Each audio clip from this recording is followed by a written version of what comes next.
Hello மக்களே, பல்லாவரத்தில் நீங்கள் ஒரு 3 BHK 1500 ஸ்கொயர் ஃபீட் நல்லாவே ஸ்பேஷியஸான வீடு பார்த்துருந்தீங்கன்னா இந்த வீடியோ உங்களுக்காக தான். வித் இன்டீரியர்ஸோட வார்ட்ரோப் அண்ட் ஆஃப்டோ மேலே வந்து பார்த்தீங்கன்னா லேப்டோன்லேயும் உங்களுக்கு வந்துட்டு உட்டன் ஒர்க்ஸில் நல்லாவே பண்ணி கொடுத்துருக்கோம். வித் 2 பால்கனியோட இந்த வீடு அமைஞ்சிருக்கு உங்களுக்கு.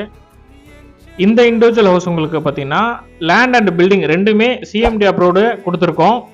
பல்லாவரம் பம்மல் கிரே சூப்பர் மார்க்கெட்லேருந்து வந்தீங்கன்னா ஜஸ்ட் ஒரு 7 மினிட்ஸ்லேயே நம்ம வீடை வந்து ரீச் ஆயிடலாம். பல்லாவரம் ரயில்வே ஸ்டேஷன்லேருந்து வந்து பார்த்தீங்கன்னா உங்களுக்கு வந்து ஜஸ்ட் ஒரு 2 கிலோமீட்டர்ஸ்லேயே நம்ம ப்ராஜெக்டை வந்து ரீச் ஆயிடலாம். கிச்சன் உங்களுக்கு வந்து பார்த்தீங்கன்னா மாடுலர் கிச்சனாகவே அமைச்சிருக்கும். மேலே உங்களுக்கு வந்து லாஃப்ட் ஒர்க்கும் உட்டன் ஒர்க்கில் அமைச்சிருக்கும். கீழே வந்து பார்த்தீங்கன்னா உங்களுக்கு வந்துட்டு கவர்டு கார் பார்க்கிங், ஒரு 2 கார் தாராளமாகவே நீங்கள் நிப்பாட்டலாம். பல்லாவரம்லேருந்து பம்மல் போகிற ரோடு வந்து பார்த்தீங்கன்னா இப்போ 150 ஃபீட் ரோடாக கன்வெர்ட் பண்ணிட்டு வராங்க. அதனால உங்களுக்கு வந்து இண்டிவிஜுவல் ஹவுஸ் 1 கோடி ரூபா கம்மி இல்லவே இல்லை. இந்த 3 BHK இண்டிவிஜுவல் ஹவுஸ்க்கு நம்ம கோட் பண்ணுற பெஸ்ட் ப்ரைஸ் உங்களுக்கு பார்த்தீங்கன்னா 77 lakhs. மேலும் இந்த வீட்டை பற்றி நீங்கள் டீட்டெயில்ஸ் தெரிஞ்சுக்க ஹவுஸ்ன்னு கமெண்ட் பண்ணுங்கள், நானே உங்களுக்கு டிஎம்ல ஷேர் பண்ணுறேன்.